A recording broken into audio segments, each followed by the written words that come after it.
So thank you everyone for coming on this somewhat rainy afternoon. I'm really happy to be here to present my research, but also to be here for the year as a postdoc fellow. So thank you so much for the opportunity to everyone and to Gobin for this kind introduction. Your work has inspired me so much for over the years, and Marina has been just a wonderful colleague from day one, assisting with every possible thing and just being a wonderful person to be around. So thank you for organizing and for being here.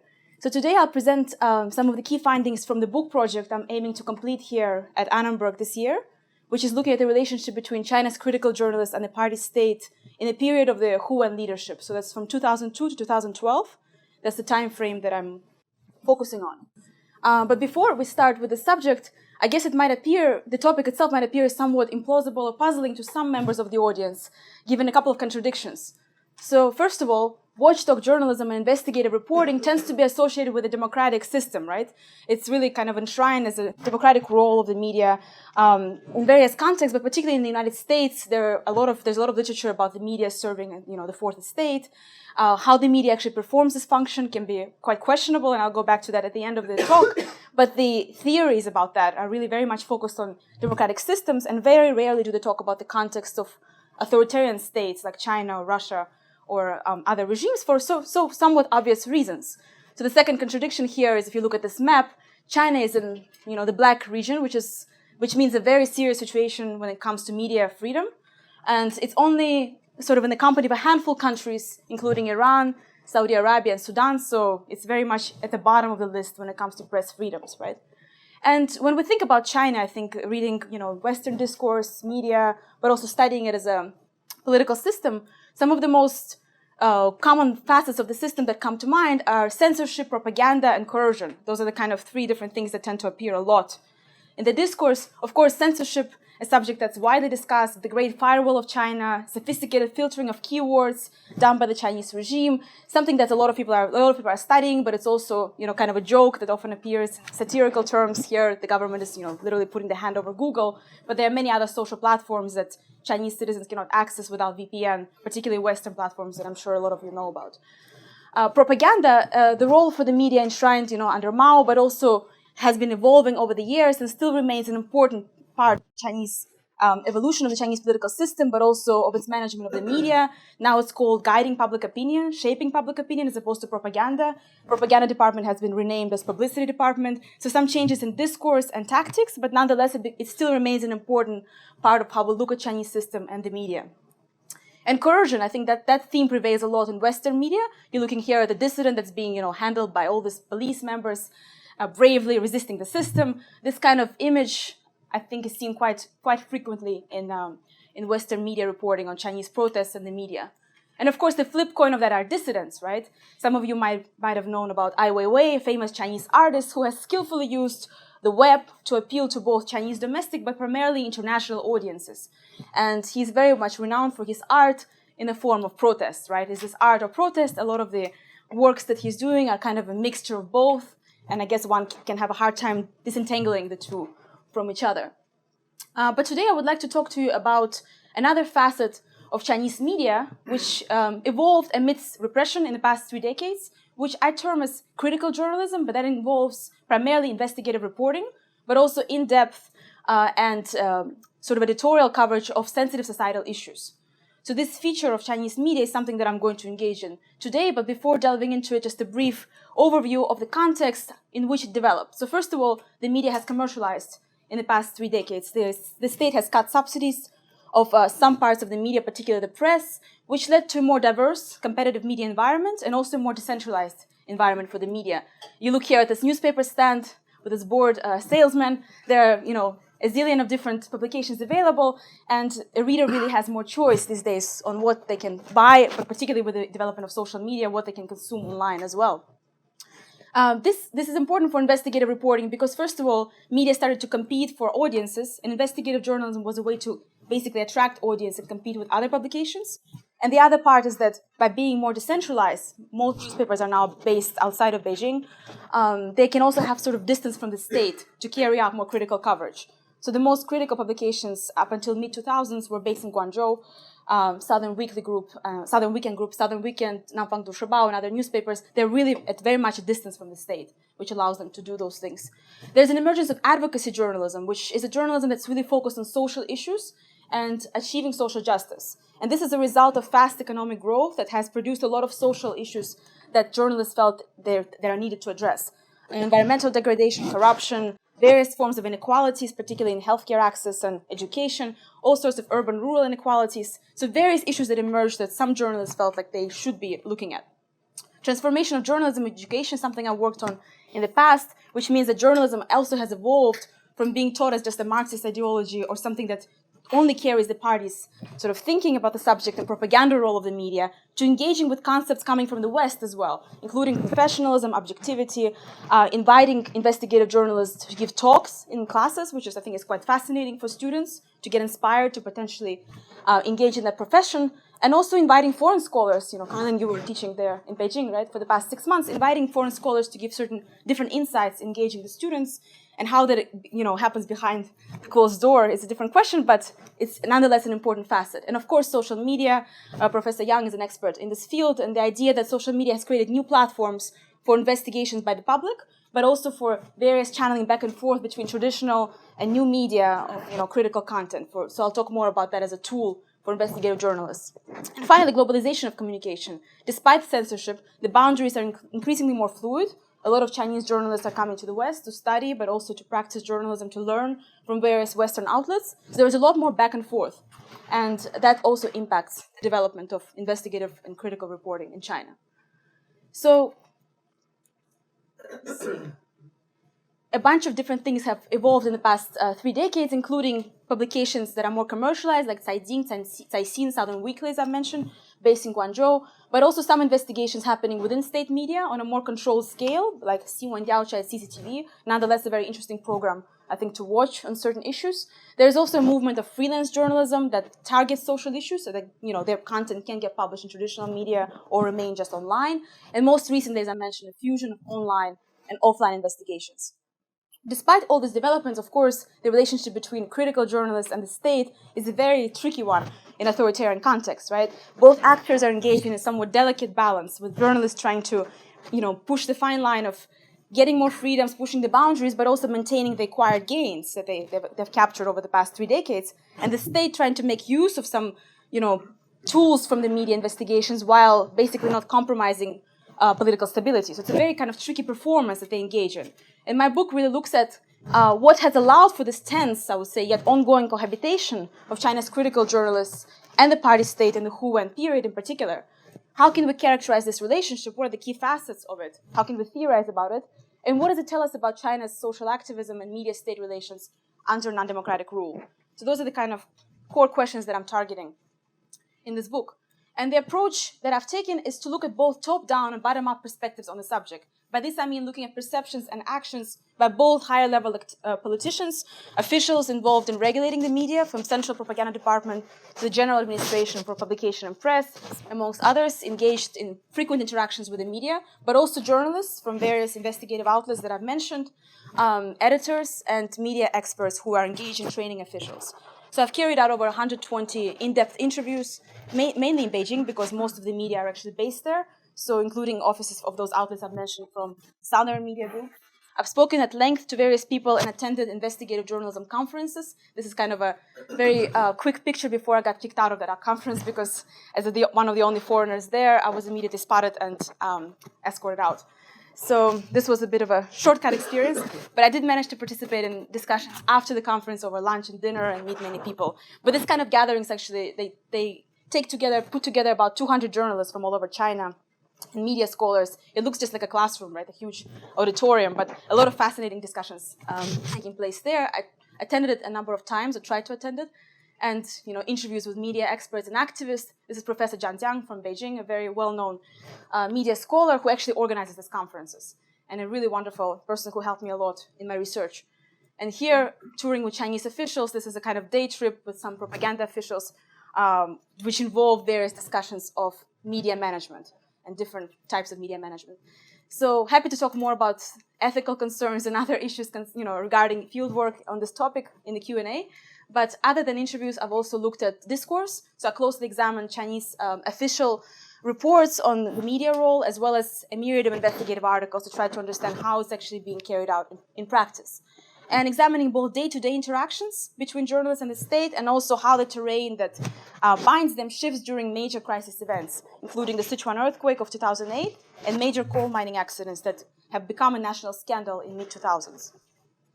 So the key argument that I'm putting forward in this book and in this talk today is that the relationship between journalists and the party state has been that of a fluid yet unequal cooperation in the past decade, characterized by interactive improvisation. So what I mean by that is that journalists and the state have been operating in a shared political platform and aspiring towards a shared goal, the goal of improving governance, with the state assigning an ambiguous consultative role to journalists within the system and the journalists aligning their objectives to that of the central state. At the same time, what has allowed for this nonetheless very tense relationship to proceed is the fluid nature of this arrangement. So a lot of creative maneuvering and creative improvisation takes place between those two actors back and forth, but very much guided by the party state. So I use a jazz metaphor, just a little bit allude to it in the book, as a way to capture the key facets of this relationship. The cooperation between different players towards a shared performance, improving performance over time, while at the same time the performance really manifesting a lot of improvised acts back and forth. And I'll talk about each facet of this relationship in detail. So starting with collaboration. As I just noted, the party state treats investigative journalism as a limited governance mechanism, and journalists are agreeing to work within the system for the most part. So starting with the party state and its perception of investigative reporting. Of course, Chinese authorities have never endorsed a liberal notion of watchdog media or the fourth estate. In fact, these kind of discussions are very much censored in Chinese journalism textbooks and various discussions, but there has emerged a homegrown concept that kind of carries certain features of investigative reporting called yulunjiandu, which means supervision by public opinion. The idea being that the media supervises officials by channeling some of public perceptions and grievances back to officials. So that's the kind of concept that has emerged, particularly in 1987, in a high-level speech by Zhao Ziyang, but it has also been noted a number of times in the 90s. And my analysis of 2000s under Hu-Wen leadership showed that there have been over 300 different articles in official journals mentioning this concept in different forms and analyzing it as one distinct type of media role. So a very interesting yet fluid concept, and I'll get back to the idea of its ambiguity a little bit later, but the way that it's perceived is basically that the media should play one of the accountability mechanisms in the system. Our Chinese political system is very fragmented, with central officials having challenge to enforce various governance initiatives and oversight at a local level. So it has actually tolerated a number of these limited accountability mechanisms within the system, including limited rule of law, a subject very much in the news today, including various institutional mechanisms. And media is perceived as one of these additional tools, basically, to try to oversee what's going on the ground, the local level, it reported back to the center. And then the center could potentially fix it. Which goes to the other function of this media role, is the idea that it actually helps the government shape public opinion. So how does it do that? Well, first of all, by having more critical coverage in the media appears more credible to the public. So the public is likely to believe the media more. In fact, there have been studies done that public trust commercialized media more so because these kind of articles appear there, or at least they assume they would appear. There's more critical discourse. That way, the government can actually use the media more skillfully to shape public opinion when needed. So in times of crisis, important events, they can go back to the same media outlets and use various techniques to shape its discourse, which in turn can appear as more credible to the public. The other facet of this is that if the media is actually carrying out investigations correctly, it's going to include some hopeful sentiments in the reports, some ideas about the government already fixing issues or addressing them or being on the way to addressing them. So this means that the state appears as quite responsive, actually, to the public, or at least, it's fairly balanced and in large scale a positive projection of authorities. In fact, a lot of literature has emerged in recent years calling the Chinese regime responsive authoritarianism. And I think this really feeds into that, the idea of the media being kind of a feedback role at the same time as a tool for shaping public opinion and carrying out, helping kind of cosmetically also shape this responsive image of the state. So what about the journalists? Well, a lot of the journalists I spoke to, they really position themselves as advocates within the system. By this, I don't mean that they don't hold any grievances against the regime or that they're blindly overlooking various aspects of failure.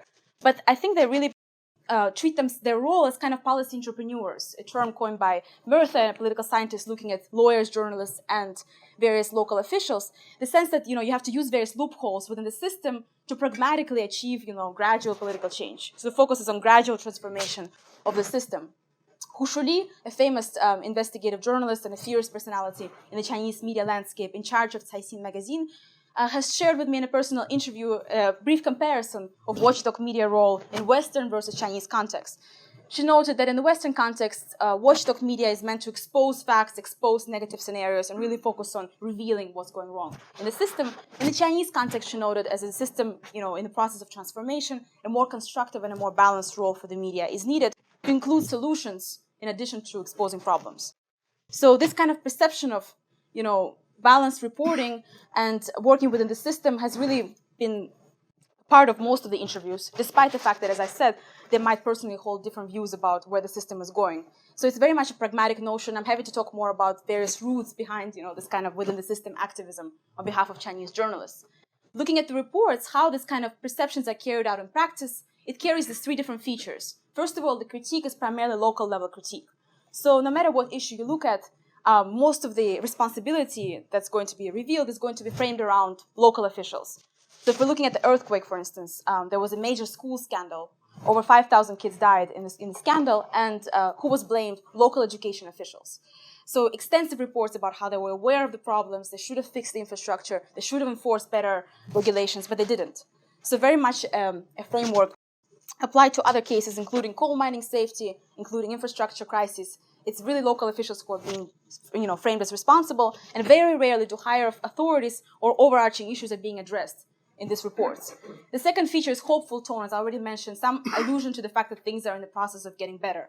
So the kids have died, but life is slowly getting back to normal. Or, there's a coal mining safety issue, this mine has exploded, but the new mine is already doing better. So there's a kind of a little bit of an undertone typically appearing at the end of a report that suggests that things are actually on the improvement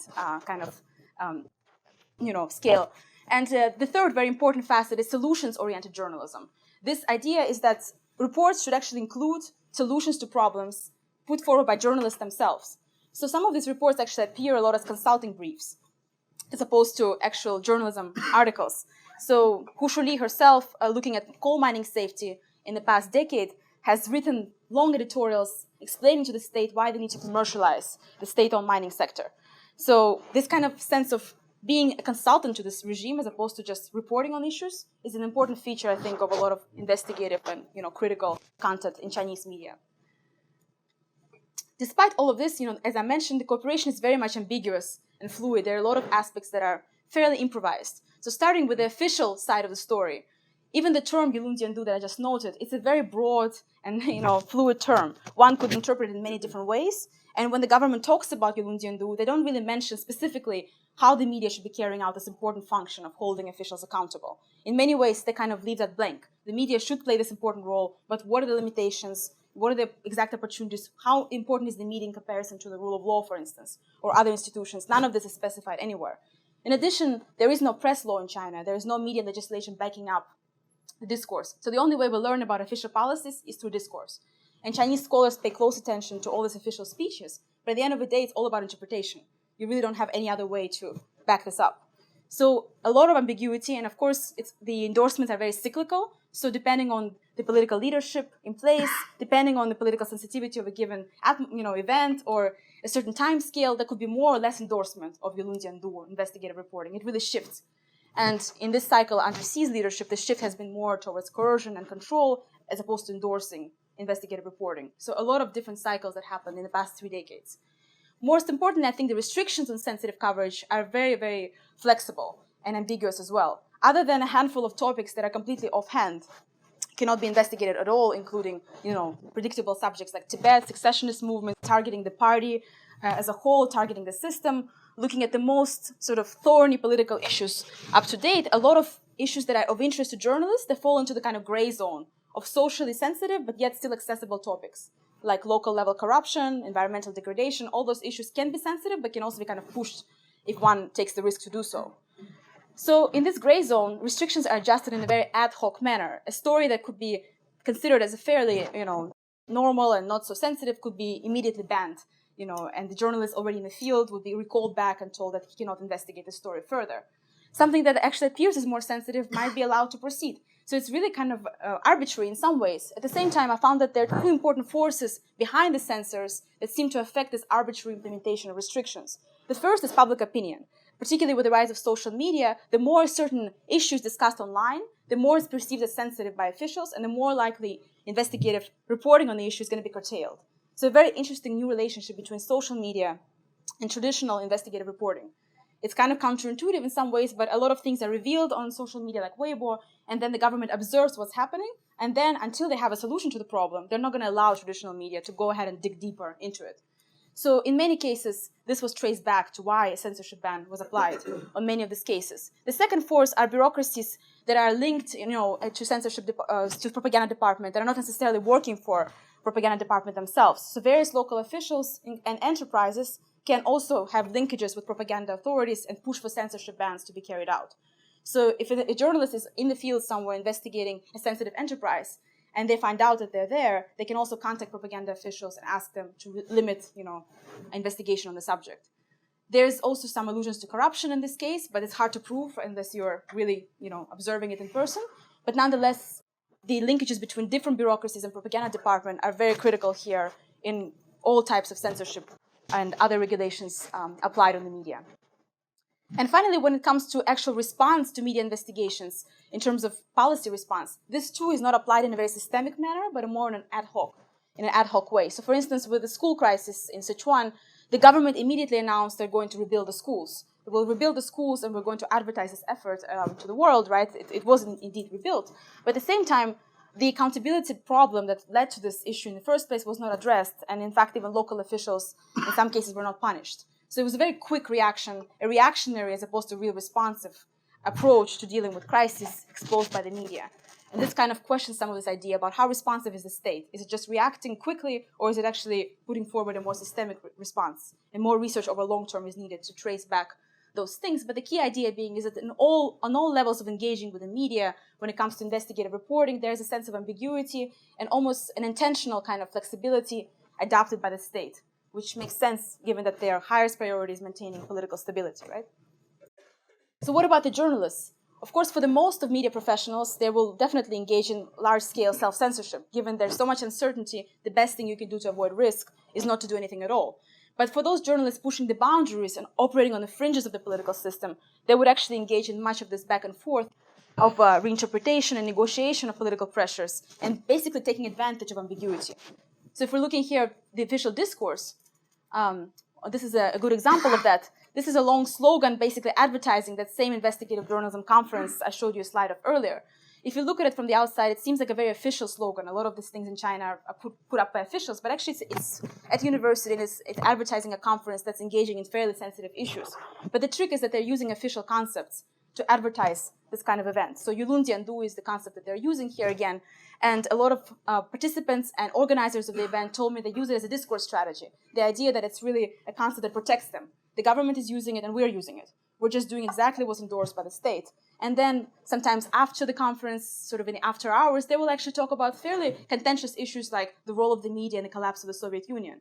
A very different perspective than looking just at the constructive media role, helping transform gradually the Chinese political system.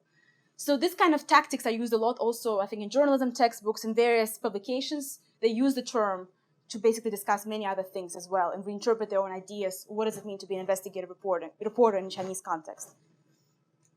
The other thing, and the most important thing, I guess, is how they negotiate political pressures. And again, there are various of tactics that they use to push the boundaries. I would say they kind of go into some 3 or 4 main categories. First of all, social media is the key tool nowadays for avoiding both preemptive and post-publication censorship, but also for getting information, so getting over the hurdle of limited information access.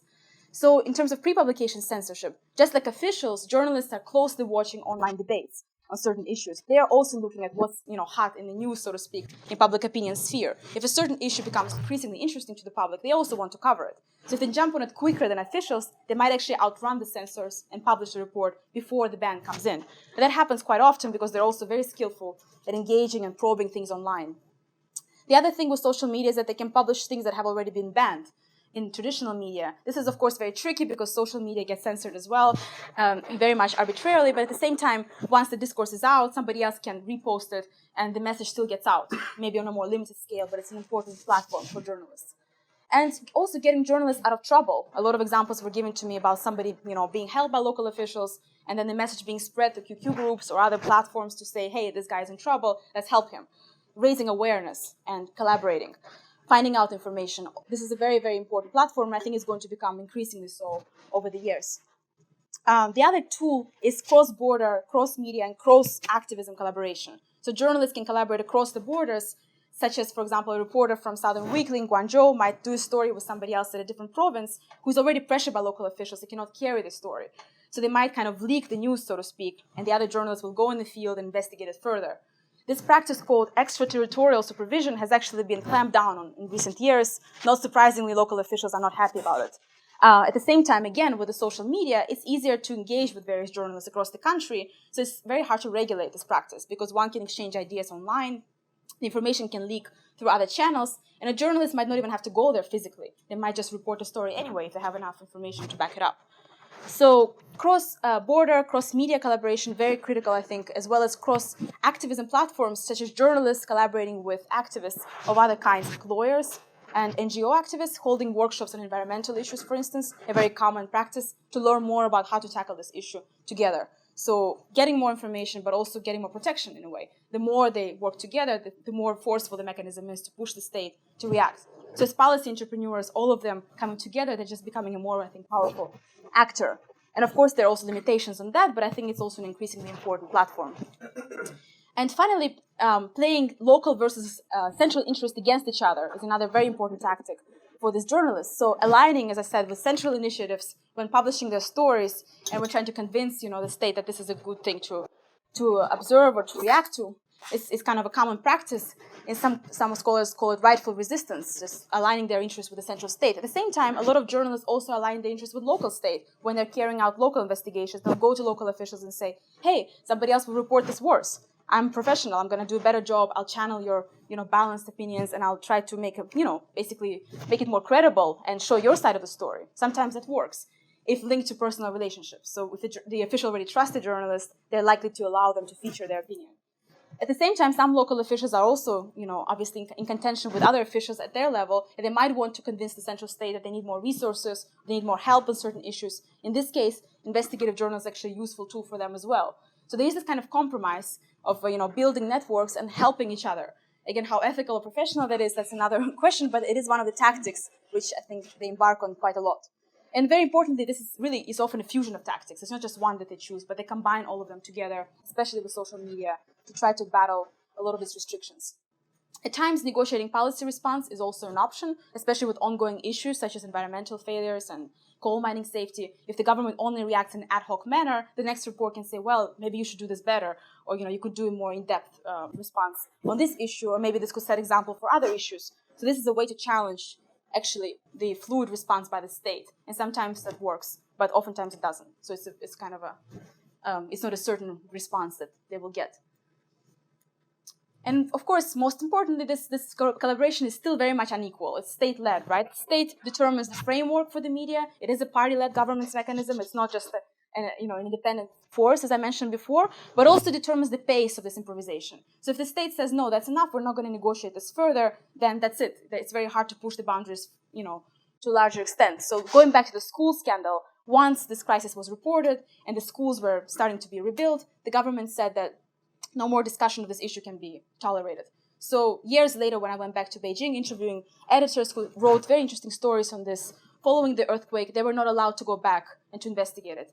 And they regret it very much because a lot of aftermath is interesting to look at, how the parents are doing, what's going on, and have they been compensated. And a lot of these issues are very local. At the same time, it was too emotional and too sensitive for the central state, and they said that no more of this can be discussed. So putting a strict limit and basically banning further negotiation. So at the same time, journalists, with the way they push back against the system, is also taking place pretty much within the contours of the party state. Here I'm talking about journalists, again, working for established media outlets, not just not bloggers or dissidents. So we're looking here at this protest by Southern Weekly that took place last year. I wrote an op-ed about it at that time for Wall Street Journal. The title was selected by them, but the idea is still there that they were not resisting the party state as a whole or battling censorship more broadly, but they were really targeting local propaganda officials in particular and trying to change their attitude to their specific media outlet. Most importantly, they were not supported by other media that much. There was no larger movement of media uniting together and saying, we're going to help you, let's battle this in other cities, let's question the system as a whole, let's protest together. This did not happen. And also a lot of these activists were actually members of the public, and they were protesting in isolation from the journalists. Journalists were negotiating behind closed doors, whereas members of the public were actually calling for more action. So a very interesting, I think, case to examine how far can the journalists push back the system. In the Western media, it was reported as kind of a protest against censorship. I would argue it was still very much reflecting all the other patterns that I've discussed in this presentation, working within the system and aligning their interests with the central state, and still, doing their kind of negotiation within the framework that's been assigned to them.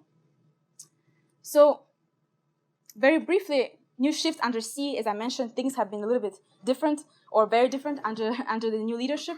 And the framework of collaboration might be getting a little shaky at this point. So a lot of rethinking to be done on the concluding part of the book about how things have changed and whether they're really changing. Because as I mentioned before, the media reform and management really operates in cycles. Some people are saying it's just a cycle of tightening up and things are going to get loose again once C has more sense of power and control over the system at large. Others saying that this is a permanent trend and things are just not going back at all to this kind of endorsements of investigative journalism. So it remains to be seen what's the trajectory looking like. For now, my interviews with Chinese reporters suggest that things are a little more pessimistic, I guess, than I would expect. And some of them are actually losing certain hope in where investigative reporting is going. At the same time, a lot of them are reporting things online more, and they're engaging in more creative approaches to carrying out the messages. So as always with China, it's just a myriad field of contradictions. On the one hand, there is this tightening. On the other hand, there are more creative ways to battle the tightening and find new platforms for carrying out investigative reporting. And importantly, this week there was an emphasis on legal reform, right, in Chinese discourse, but not the media. So the law is tackled independently from the media and more forcefully than the media. What does that mean? Does that mean that media is just going to be left behind and kind of used primarily as a tool for propaganda, or is there more coming? Is the discourse going to change once the law is more established? It remains to be seen, but I think it's an important trend to observe as we talk about law. Where is the media and what role does that play? Because the relationship between the two is very interlinked. So, let's see. It's about time to conclude, so I just talk about a few implications for the study. Going back to social activism in China, a very exciting field in Chinese studies. This work speaks directly to it and highlights the embedded nature of social activism. A lot of works on NGOs and lawyers highlight the same themes of these activists working within the system. So journalists are just another type of actor. They're actually operating in similar ways. At the same time, I'm really focusing here on the fluid and unequal nature of their relationship with the state and arguing that ambiguity can actually facilitate activism on the boundaries of the permissible as opposed to necessarily restrain it, as has been often discussed in other works. And that the relationship is not necessarily that of codependence, as highlighted by a number of scholars, that they have this almost equal relationship with one another. But it's really a state-led cooperation. The state still manages this relationship. And I don't think we should mistakenly call it codependence, because, as I said before, the limits on negotiation can be cut off by the state fairly abruptly. So it's definitely inherently unequal. Briefly tying this back into Chinese political system, some of you might have heard terms like consultative and adaptive, dynamic and interactive. All these features are very much prevalent in the book to refer back to the Chinese political system as a consultative form of authoritarianism, but at the same time, the consultations are very ad hoc and very flexible, which kind of questions to what extent they're effective.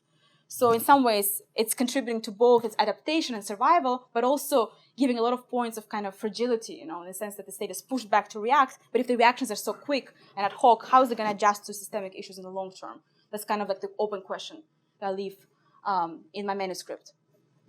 And turning to media-state relations under authoritarianism, beyond coercion and resistance, the dynamics that are often talked about when we look at media-state relations, often actually disconnected from one another. There is this idea of a media being a fluid governance mechanism in some non-democratic systems. And in this case, ambiguity, counterintuitively, right? If we think about rule of law and transparency as being good for the media, in this case, it's actually conducive to maintaining limited openings in the media. But by this, I mean that they're not necessarily transforming into bigger openings and becoming more of a democratizing force, but they're simply coexisting within the same system. So for that kind of relationship to work, uncertainty and ambiguity can actually be useful. But if we're looking at, whether media is a democratizing actor, that's a different story. In that case, yes, transparency and more rule of law are important features to incorporate.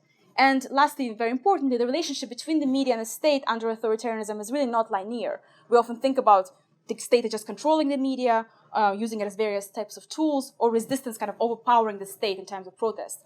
But what I'm showing here is a very tricky kind of dance that goes on in different cycles under different rhythms. And it's important to examine those rhythms more closely in different systems to understand how it really works, as opposed to just determining that one affects the other and looking merely at causality here. And just brief allusion to another comparison, Russia, a very similar situation in some ways, ranked poorly in media freedoms, but also tolerating some, investigative reporting, but a very different relationship between journalists and the state in this other authoritarian regime. Journalists operating on islands of press freedom in Russia, so to speak, liberal publications that are allowed to critique various facets of the system, but completely isolated from the policy-making apparatus. There's no discourse on the media being a governance mechanism or an accountability force by Russian authorities, and the journalists are tackling the system at large, not just local level issues. They're actually interested in transforming the system. A very contentious but also disconnected relationship. It's a totally different story here, even though if we look at the rankings, we might think that it's probably the same thing. So looking at within each system, looking at those nuances can tell us a lot about how the media and the state interact in different authoritarian contexts. So is China unique? A lot of China scholars, I think, might say, yes, there are a lot of unique features about China, and in some ways it's easier to argue that it is unique. The scale of its development, the nature of the media reform, the societal challenges that the regime is facing, all of it is fairly unique, right? What other country in the world is facing that? At the same time, I still think that more comparative research is needed to determine how unique are these facets of consultations with society on a limited scale and treating the media as a kind of fluid governance mechanism. Is that really all that unique? In some ways, in Soviet Union, something similar was conducted on an even more limited scale. So perhaps there are some comparisons to the past, but also to other regimes like Iran, which was called by some as responsive authoritarian state and also engaging the media in some form of interaction like that. So I think that using some of the approaches from the China case to draw comparisons could be useful. And by the approaches, I mean really looking at both top-down and bottom-up perspectives, which, as difficult as it is possible to do through fieldwork, I think interviews and very close reading of the discourse. It's hard to quantify it because it really is very indirect in many ways. Critique is indirect, and the terms that are used, as I said, are ambiguous. But if one looks closely enough at that, combined with an idea of the context, you can actually get quite deep into the subject and draw certain comparisons. And I think beyond comparisons, it's important to look at China as a globalizer of media governance. Nowadays, it's actually exporting a lot of its norms to other authoritarian and development contexts. We're looking at Africa. There are various journalism training workshops that are taking place nowadays. What does that mean? Are they being trained in becoming a better voice of the government? Are they being trained as being kind of a sophisticated governance mechanism? What really goes on? Nobody really knows, right? It's a new thing. China is cooperating with Russia, learning from one another how to regulate the media, a certain diffusion, one would say, of authoritarian norms. What does that mean? Who is learning from whom? How do you carry out this project? But very important as China becomes a bigger player in international affairs, to look beyond comparisons and uniqueness of China to more about what it's actually teaching the world on civil society and particularly on the media. And to conclude, I'd like to just mention that the boundaries between democratic system and authoritarian system are increasingly blurry in some ways. It's a bit maybe controversial to say so, but if we're looking at the US in particular, surveillance is on the rise and investigative journalism is really on the decline. A lot of works that I've looked at on investigative reporting here is quite, pessimistic. The tone that they carry is that it's almost like dying. The media is a lapdog. There are a lot of comics making fun of the media in this system. Not to say that the contexts are the same. Of course not. There's still rule of law. There's still protections for the press. But nonetheless, it's important to recognize that the distinctions might not be as clear as we imagine. And a lot of pressures faced by journalists are actually quite similar. In particular, commercial pressures. I didn't discuss it so much in this presentation, but how to deal with commercial issues, pressures from advertisers, how to get funding for investigative reporting. All those things are actually a cross-border matter, I think, for all investigative journalists, regardless of their political system. And very importantly, going back to this cross-border collaboration, as I mentioned before, Chinese journalists spending time here, learning about media ethics and other issues, like Caixin reporters taking time at New York Times to learn about ethics code and going back and bringing it back to their publication. That's cross-border learning, right, in a positive context. But there's also cross-border learning of Chinese officials coming to Harvard, learning about crisis management, how to use the media as a public relations tool. That's another form of cross-border learning. So there's all different types of learning and also constructive cooperation in carrying out investigations. So this final slide here is a recent investigation some of you might have heard about. It's about Chinese and American and other journalists collaborating together to track where Chinese officials carry out money laundering.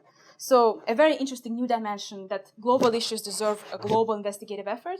And in some ways, what we're going to see increasingly, I think, is this kind of cross-border tackling of issues, which further blurs the boundaries between democracies and authoritarian states. So I'll conclude here and take any questions. Thank you.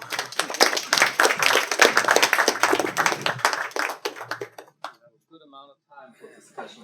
That was the slow talking version. That's right, very slow.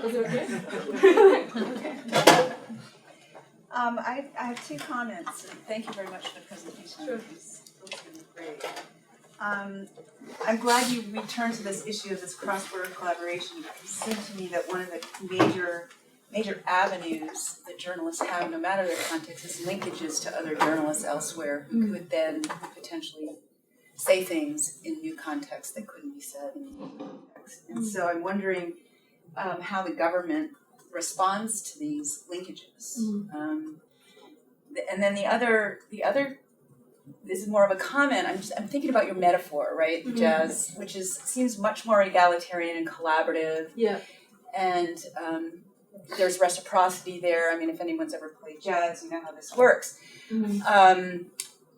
And so and you mentioned this dance thing at the end, and I kept thinking about social dance as you were talking about. There's a leader and there's a follower, but the follower can very subtly influence what decisions the leader decides to take in that dance. And so that's another metaphor maybe worth thinking about. And in that context too, there's a French anthropologist, Michel de Certeau, who talks about the metaphor of poaching. And it's really a metaphor that's meant to be taken with an understanding that we're talking about a situation of institutional power and inequality.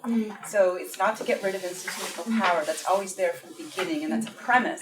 But then within that context, you've got strategists and tacticians. And the strategists are those who have the institutional support and power base behind their decisions, and they get to make the rules. But the tacticians are those people who work with what they have, tweak, poach, maneuver. It's perhaps more fleeting, more local. All of these things that you're talking about might very well work in that context as well. So those are just two things to think about. Yeah, that's really helpful. Should I just answer that? Yeah. So to start with the linkages, it's a tricky one because it's kind of it's a new thing. So it's hard to track the response of the state yet, but it's definitely a sensitive matter for the state. So when they look at this kind of collaborations, I don't think they look at it favorably at all because it's targeting exactly the issues they don't want exposed in any manner. So that's not at all encouraged. That's not considered to be part of Yulundiandu discourse. This is a new wave, and I think as much as they can restrict it, they would. But also it's very hard to restrict those things, as you said, because they happen outside the borders. So some of these journalists might be only, doing so online or through other safe channels, or as safe as it gets, to contain their identity. And others might actually be living abroad, but they understand Chinese system well enough to track certain information. So it's a very new process, but I think it's really fascinating in terms of what's happening. And the other day we were at a conference together with Professor Yang, and there was actually an investigative reporter talking about the same thing happening at different levels. He talked about environmental investigations and all kinds of global issues that are also involving Chinese reporters.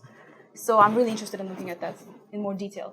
And I really liked your other approaches in terms of metaphors and investigating those. So I'm going to definitely look at that closely. Thank you. Yes, there. You mentioned the effects of commercialization on the Chinese press, and one of the things that happens a lot in Russia is that if someone doesn't like given newspaper publication, they just have one of the rich friends buy it and change the editor. And I wonder if that happens at all in China, or is it just all done through party control mechanisms? Yeah, commercial mechanisms are also very important in China, but because there is an institution that manages the media, it actually kind of oversees that process. So as I mentioned before, if one wants to affect a certain ban or how the media is managed, they would actually link with the propaganda department as well, not just necessarily do it separately. At the same time, there have been corruption cases revealed recently with journalists being bribed by advertising agencies and other commercial entities to not report on certain things or to report it in a different way.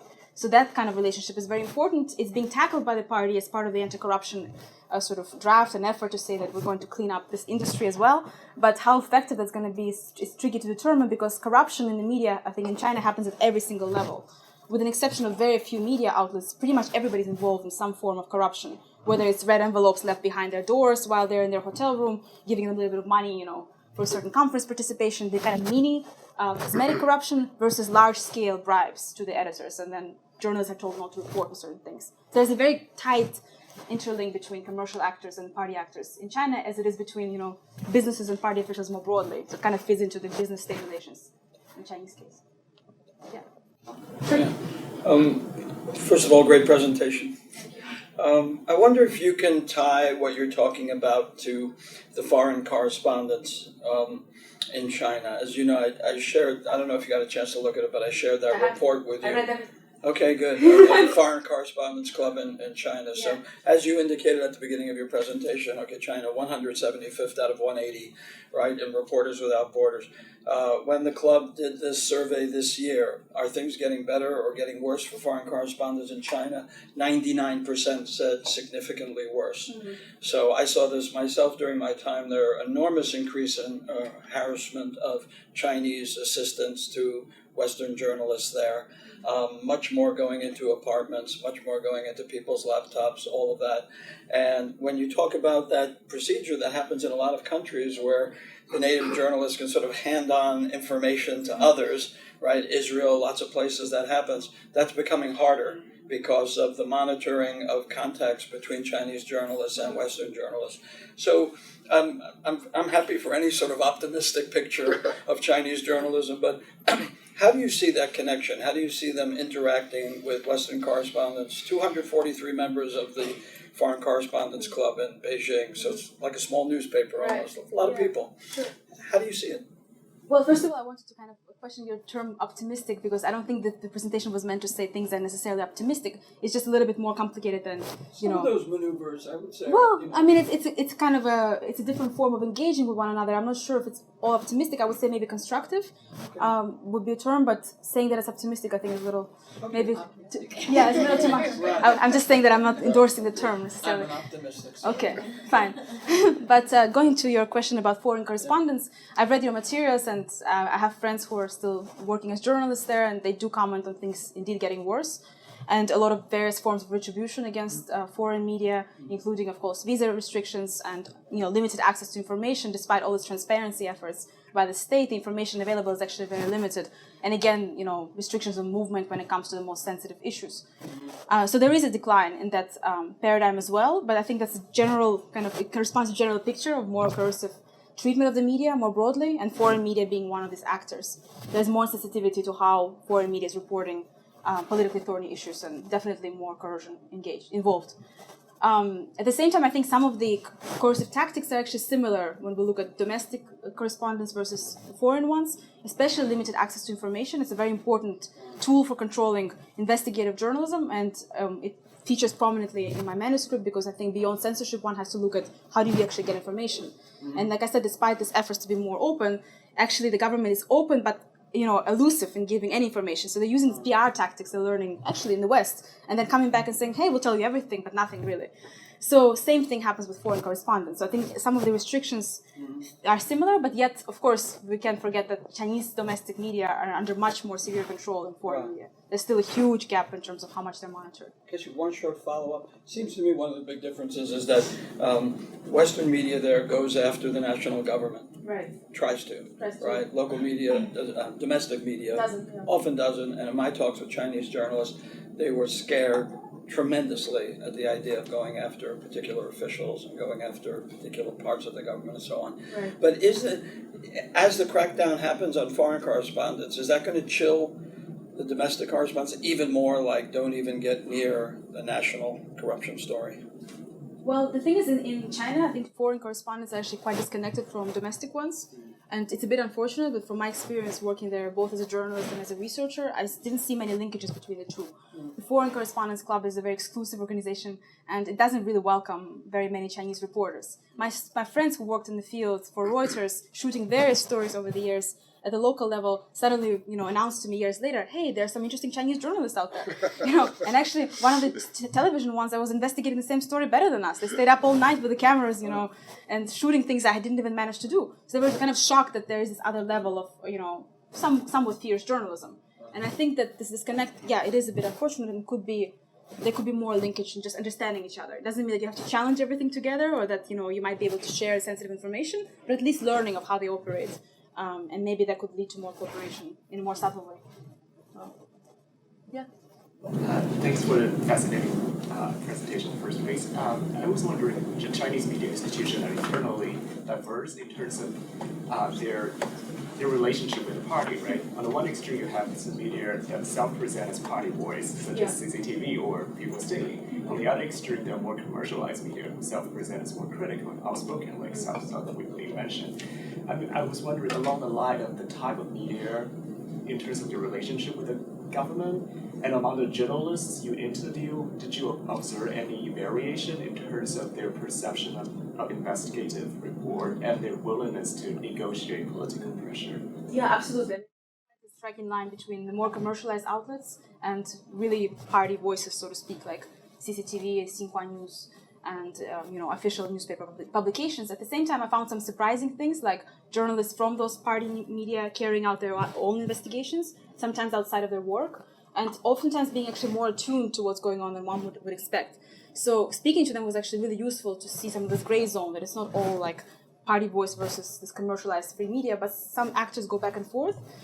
There is also internal reporting, internal investigations, Neitan, the kind of information is produced only for the party within Xinhua News and other places. And these journalists are really smart and very good at what they do, but their information only goes to the party. So the public doesn't hear about it, which I think is kind of depressing for some of the younger ones. But they know a lot about what's going on. So speaking to them is very useful in terms of understanding what the party wants to hear and what they're doing. Also, CCTV, Siwa and Yalcha program had quite interesting reports. I mean, yes, it is more limited, but it's also engaging very talented people, I think. It's not all sort of the party voice. You can also see some fascinating investigations on issues. So it's a little bit blurry, but yes, there is a distinction also in terms of how they perceive each other. I think they kind of have mutual dislike in some ways for one another in kind of a broader term.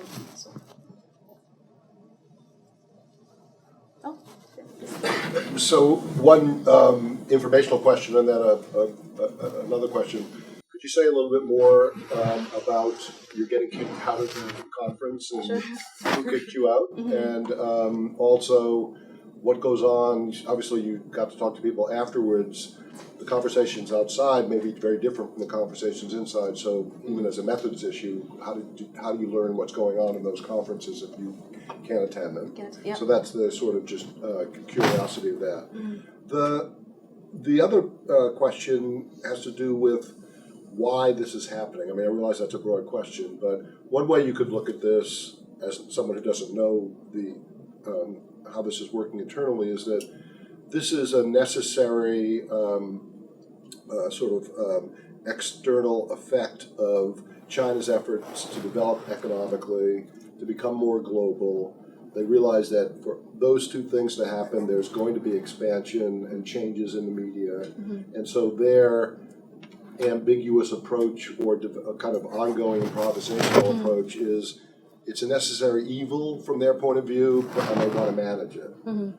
The other possibility, and I think both are in your talk, and a little bit I know about this from Guobin, is that not only is there that, but there's also really interesting ways in which the Chinese government realizes that there's value added to this kind of media, including investigative journalism, as long as it's controlled, because it does reveal weaknesses in the system, gives an outlet to the public, reveals corruption that is not corruption that's sanctioned, and helps make the system more efficient. Are both those things going on here? And is the ambiguity that you talk about, how thought, sometimes it feels like they have a tiger by the tail and they're just trying to figure it out as they go.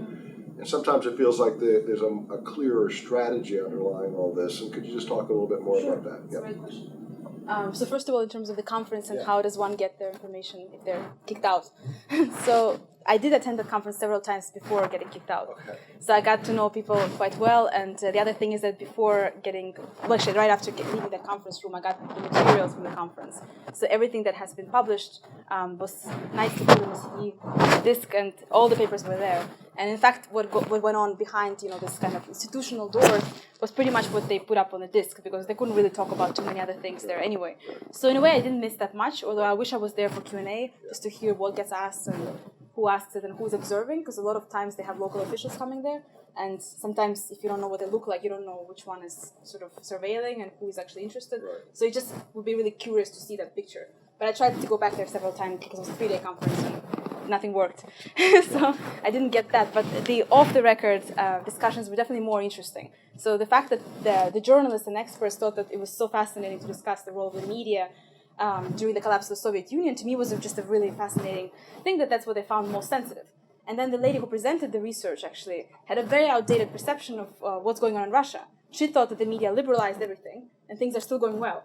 So I was, wait a minute, things are really turning back in Russia in the past, 10, 15 years. The media is almost as, unfree as it is in China. But she had no idea. So she was really saying, well, this is really fascinating. Look at this, we can get there maybe. And I'm going to tell you all about it. But then nothing else. So just observing what their knowledge is like and what sort of things they're interested in discussing, what seems to be most sensitive, I think to me was a really great resource of information. But follow-up conversations were key. I mean, just having in-depth interviews with people I met there afterwards. So it's a kind of channel to meet people and then sort of single them out and try to capture their insights on a one-on-one basis. Was it party officials who kicked you out, though, or was it with the... Well, it was a little bit embarrassing for this friend of mine, who was this picture actually on the slide, who actually invited me there, and I came all the way from Oxford. Right. So he said, it's going to be fine, it's going to be fine. But again, this is improvisation, right? It's fine, but you don't know if it's fine. So I said, are you sure I should come? He said, yeah, definitely come, it's going to be great. It's Hangzhou, it's Zhejiang University, it's great. So me and another friend who manages internews in Beijing, we both got spotted in 5 minutes. Because we were the only foreign-looking people, right? So he himself, the organizer, came up and said, I'm really sorry, but you have to leave. Right. And in 2 minutes, Okay. So it was either us getting kicked out or their conference being compromised. So of course, why would we want to compromise their event? People traveling from everywhere. So we just stood outside for a while, and then we sat outside, and everybody kind of looked at us. And after a while, we just went to a tea house and carried out a kind of discussion with Chinese media on our own. So yeah, it's one of those things where it's really kind of almost like a glimpse of the process. That's right. Yeah, it's just that's the way things work, and you can't get upset or offended about that because that's the reality. So was that the most recent one? Because I thought there was a recent one. That was this bad. is a sort of annual regular conference. Became very politically sensitive because it was influential, and yeah. I remember the most recent one was even cancelled. It was cancelled. The most recent one was cancelled, which is again a reflection of the latest approach to the media. This used to be actually okay taking place. The discussions themselves are not that sensitive. They actually deal with all the issues that the government documents seem to indicate that should be dealt with. But somehow when over 200 people gather together, this becomes a big deal. And particularly in recent years, it got cut off, got cancelled. One time it was cancelled when I was there as well, but they held it in an underground floor of a hotel, and there were 15 people. But it was really interesting as well because those 15 who stayed were kind of hardcore, and it was much more kind of personal. You can actually ask them questions. So yeah, I hope that answers the question. Yeah, in terms of your really important point about what drives this sort of improvisational approach to the media, is it that it's a way to kind of avoid the necessary evil, right? Or is it a way to kind of take advantage of something that they think is genuinely useful, right? I think definitely both forces are happening at once, which makes it even more complicated. But initially, when media was commercialized, it was the economic factor that played the role there. I mean, why would we support this really big burden of subsidizing the media? It looks outdated. It's very costly. Like with other industries, let's cut the subsidies. Let's make them compete. Let's make this a dynamic market like everything else. So commercial factor was first almost, because that was earlier than the kind of the term even appeared. If you look at that, then it looks like that started things in the first place. But then I do think they see value added in limited investigations, at least they used to. And it's a little bit scary to imagine that it no longer is the case, because that really shows that the system is changing in some form. But for the past 25 or 30 years, I think they did see a certain value added to that. And it speaks to a lot of literature that deals with accountability in China. So this is just one small kind of facet of that. But there have been other also quantitative studies done about the state tolerating limits criticism when it comes to local issues and specific concerns because they find it useful. And it makes sense, right? If you control things, you can learn and you can also impact public opinion. So that's why it's so tricky, because you want both. Yeah. questions? Oh, but you have asked it. Okay, thank you. So I have a comment and two questions. So the comment is related to Paul's question. I think as a former journalist in China, and I definitely think there's internal diversity inside journalist community. And as you mentioned, even in People's Daily or CCTV, there are some critical journalists. And there's another special case, China Youth Daily, which belongs to Chinese Youth League, which is affiliated to the Communist Party. But this newspaper was generally considered to be a critical newspaper. Exactly, So and I was working with Science Weekly, mentioned many times, and you criticize whatever I said. You tear it apart. And personally, I thought, it's true that many of my colleagues are very critical journalists, as you mentioned, but some of them really don't quite critical. I think they choose this job because they can earn money or they can just get this job. So not everyone has a critical mind. So my question is related to this definition of critical. I think it's kind of, from my personal opinion, it's kind of problematic definition, critical. So what do you mean by critical? You're critical of state government policies or critical of the political leaders? Is not so clear. So, for example, we can see that critical journalists in China are pushing like reforms, like market reform. But the Communist Party is also promoting market reform. Right. So maybe on this issue, they are not quite opposite. Maybe that's unstable. So I'm really interested in how do you define critical journalists in this way. And I'm very interested in political ideology. So it gets very complicated in this issue because in America we can say journalists tend to be more liberal, more progressive, but in China you can see this. But being a liberal journalist means that you are promoting privatization of the economy or promoting some of the issues which will be regarded as conservative in the American context. So it's really a complicated way.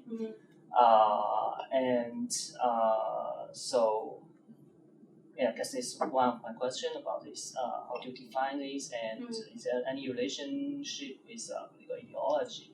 And the second question is about the ownership. You mentioned commercialization many times in your presentation, but you didn't mention the ownership for China.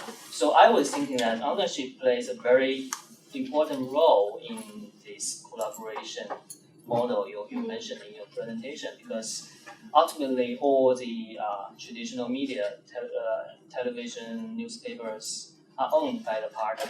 So I think this is a very important reason why the journalists tend to compromise, tend to collaborate with the state.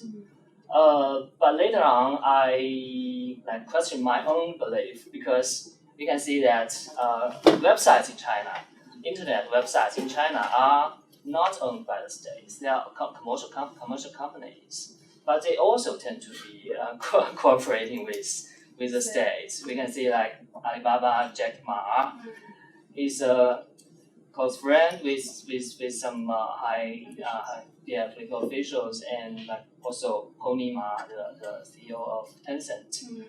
He's also invited to the Zhongnanhai to give some speeches to the political leaders. So I was questioning my own belief that the ownership matters. I don't know whether ownership matters at all in the Chinese context. Even if the newspapers are privatized or are private companies, is it still the same? Well, really great questions. Tough ones. I'll try to do my best. So first with critical, it's a very good point. It is a tricky term, and I've struggled with that for a while, because the reason I picked it was to to look at broader range of journalism beyond just investigative reporting, but also the ones that deal with like editorial coverage or just in-depth reporting on socially sensitive matters. So even if they're going along with the state on certain reforms, they're still probing an issue that's considered to be fairly sensitive to examine. So I think it's kind of, it's not about just criticizing as being critical, but critical in terms of looking at the kind of issues that I use a more narrow definition of socially sensitive matters, and I define them even more by saying that these are, the issues that are of wide concern to society, including corruption, environmental degradation, and other matters that are, of social concern. You can easily look at them and kind of understand where they're coming from by looking at the broader discourse and what's being discussed online and other places. So I'm still open to other terms. It's not set in stone. I could use investigative journalists and just narrow it down, but I think it would kind of take out a lot of other people I spoke to. And I think editorials are actually a very important way of influencing policy too. And if you just look at investigations, you're not going to cover any of those. And sometimes human interest stories are also quite sensitive, but they're not investigating, they're just presenting one particular story that's very emotional, and yet it triggers a lot of response. So that's why I was sort of a little bit struggling with which term to use.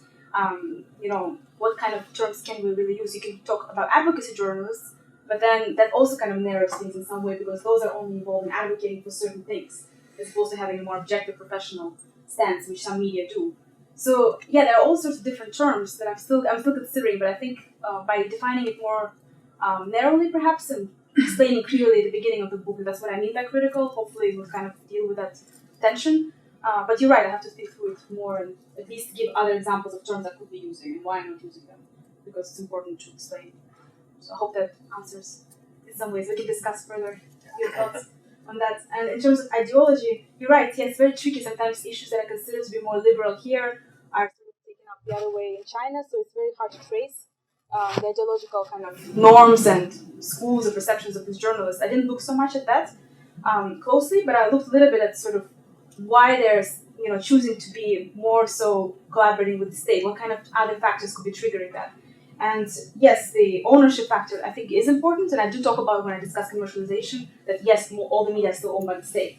Regardless of the commercial factors, the state remains the band leader. It does remain in charge both commercially and in terms of the political discourse.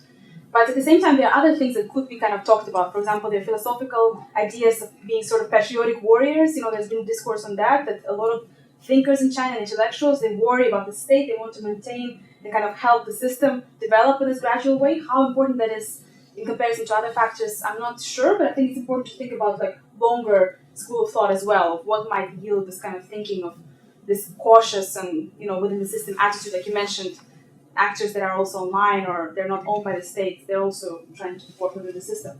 I think the recent history is also very important here, the experience with 1989 and not being allowed to push any further, kind of trying to, go in a more liberal stream, so to speak, and align with other activists against, maybe not against the system, but for more dramatic reform, right? Looking at more democratic ideals didn't work. So in a way, I think it also kind of yielded a more cautious approach. What can we do? What can we do here? So compromise is kind of the only thing one can do, in a way, I think, in the system. So those things are also important, and we contrast them with Russian journalists who had a period of hardcore liberalization where they were both a huge part of, reform of the whole system, collapse of the Soviet Union, and then they played quite an important role in the 90s. They have a different perception of what they're capable of doing. To them, what's going on now is really not great in any manner. They don't see any point of being within the system. They know what could have been, and they will know what power they can have. So I think these comparisons are very, integral to their attitudes. And again, one can't really quantify them and say which one is more important, but it's important, I think, to look at all of them and kind of give a more balanced perception of why they're working within the system. I have one already, so. Okay. Can I? Sure. Can you say a little bit more about journalism education? Because the sense I got when I was over there was that things were also getting much worse, that the party was much more controlling who's going to be appointed as a dean or a supervisor, and that they were cracking down in various media, communication, journalism departments in various ways. One thing that really struck me with my students at Peking University was the degree to which the people who were most interested in journalism were not going to go into journalism because they didn't want to be a part of that apparatus.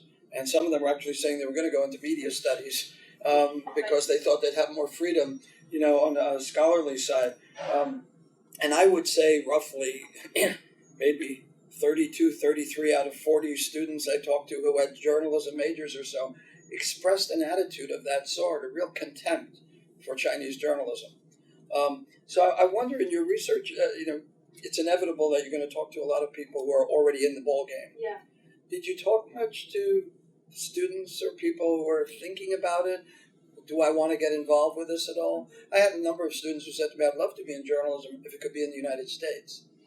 And I said, Yeah. But so can you bring that in a little bit to your picture? One of the articles I'm working on this year deals with political aspects of journalism communication, and I did interview a lot of students at all the top journalism departments in China, mainly in Beijing, but also in Shanghai, for my master's. An article, so I did speak to a lot of educators and students, and I found that despite the kind of interest in investigative reporting and I would say an impassioned attitude, following these talks by investigative journalists in their classrooms, some of them were crying and they thought it was really great. But then reflecting back, not many of them are really willing to step into that role of an investigative reporter. And for different reasons, just like in the previous comments, practical reasons as well. Is it worth the risk? It's not, you can get a more safe job in many other industries, including PR and communications and, like you mentioned, maybe media, education, as opposed to being an investigative reporter, being paid less and taking all these uncertainties in life. One has to be a little bit crazy to be involved in this sort of field. It's not by any means mentally or financially necessarily stable, right? So most of them didn't want to go into that. You found that too. Yeah, and also most of them did want to go into more practical fields. But that said, I think most students in U.S. education, in journalism education classrooms, might also want to embark on more practical careers of public relations. So I think there is also a point of convergence there. And again, we were at this conference a few weeks ago where the same point was made that Chinese educators and U.S. educators came together and said we're facing the same struggle of reforming journalism education to make it more sort of about educating what people are actually interested in. A lot of them don't want to be investigative reporters, so why are we teaching them all those things? How do you balance the ethics with practical career aspirations? So I think, it's important to look at what's happening on both sides, US and China, and also, to remember that most of them will not be entering that career. Most journalists who are investigative reporters come from other fields, actually. So they come from economics, from societies, sociology studies. They focus on specific industries. If they're investigating agriculture, they might be an agriculture expert. So they know very well what's going on there. They might be doing work for a specific industry, and then they go on and investigate it. That's actually giving them an edge as well, competing against others. Okay, thank you. Is anyone else who hasn't asked a question? I feel like we would be remiss if we didn't ask you, so how is mainland China journalism covering the issues that are going on in Hong Kong right now? Both because we should be talking about it, but also because it might help me at least understand sort of the limits to the openness that you're describing and the issues that Carlin raised about and you did about more recent crackdowns. So can you tell us, so how is it being covered? Well, for a long time it wasn't covered at all. Yeah, okay. It was a complete blackout. I spoke to a number of friends at commercialized publications, including Caixin and Caixin, and nobody was allowed to cover anything about Hong Kong. Most of these journalists are young people who are following the news through various VPN outlets, so they know what's going on, but frustratingly enough, they're just unable to to not to mention to actually go there. So no ambiguity in that case. In that case, it's not ambiguous. So this is like a direct challenge on legitimacy, right, of the state, because not only is it going against their very intention of maintaining this one-party system, but also it's challenging thinking about how things could be approached by young groups within China. So not to give them any ideas, right? But then the party state media did cover it. At a later point, a delayed point, they talked about basically the party's view on how this is very destabilizing, it's causing a lot of chaos, and this is a high priority issue for the state. So very much like a restrained tone, we're managing it, and yes, this is a big issue for us. But nothing else was told. Most Hong Kongers against protesters. It's one of their discussion of public opinion surveys, including certain comments from Weibo that talked about public being actually treating them as kind of spoiled and not understanding how hard things are, and basically they have no idea what life is really like. We gave you so much, and moreover, you haven't actually had much democracy under British rule either. So what are you really complaining about? So, but that still feels telling. Maybe not that the state media was silence and then towing the party line, if you will. The rest of the media, it was silence force silence, but not you toe the party line as well. So it wasn't that a lot of media outlets that fall more into your definition of critical, that they were saying, oh, this shouldn't be happening. They just were silent. They were silent. Okay. So in a sense, this fell into the kind of red zone. Yeah. This is no longer the gray zone of ambiguous societal issues. This is the red zone of what shouldn't be touched at all. Right. So to the point of like the importance of secessionist movements targeting the party, this is completely off limits. So yeah, that's exactly the point of pure, distinction here between those two zones. Yeah. You mentioned the Xinhua internal party reporting mechanisms. I'd be interested to get a sense of what the incentives are for a reporter to file a report in the internal system versus in a public system. Because I would think that a lot of corruption allegations would be just as bad for your career to air within the party as it would be outside of the party. If the person who you're accusing of being corrupt could crack down on you for airing within the party. So I don't know if you've seen any research or done any research on that, but I'd be interested to kind of get a sense of, and I think that also might shed some light on what role the public media plays as a PR, as kind of a public opinion mechanism back to the state, and whether that's different from the internal one. Yeah, I think that the internal one was really important before media commercialization, and kind of, especially under Mao period, but I think nowadays, because of all these other channels of information, including social media, there are just more feedback mechanisms available to the state. So kind of, in a sense, democratize the kind of feedback system for the party state, not to rely as much on this particular internal reporting. How it's carried out is a little bit tricky, but I think certain assignments are really given in a very specific manner to this journalist. Like, go investigate this and find out what happened there. It's almost like a task of an investigator. You're not just there to explore. Here's what you need to find out here. This is where you're going to go. And the editor, in this case, says if it's Xinhua News, it's very strict discussion. There's no debate about what you should be doing. It's a kind of a roundtable meeting. Things are said very straight. Everybody's writing it down. They go, they find out, they come back, they show it to the editor first. And then, it depends where it's going to go further. Depending on what they find, the editor will sort out as a gatekeeper what's going to go to officials and what's not. So in this case, I think that's more or less how the process would work. The journalist himself might not have as much responsibility to decide what he's going to show to anyone, because he's not going to be able to directly channel that. So you wouldn't find anything that your superiors already didn't want to hear in some ways? Well, you might find it, but the thing is, the editor's going to see it first. Right. So he might say, well, we don't want to send this over there. Let's keep it, let's explain that, but let's keep this other part aside. So I imagine that's how the process might work. It's not really negotiation there. It's much more kind of clear order instructions. Okay.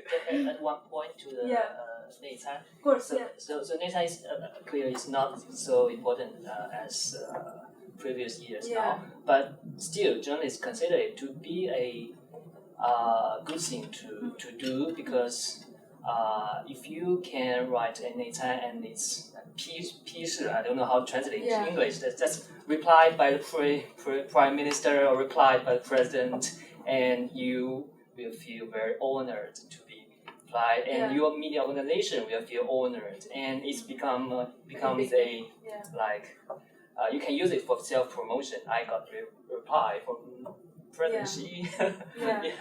So I think it's also related to the mindset of Chinese traditional intellectuals. Maybe you mentioned. Yeah, this kind of idea of being part of the system. To be like a teacher of the the patriotic warrior. Yeah, it's an interesting term. Well, I guess we have to stop here. Okay. Thank you so much.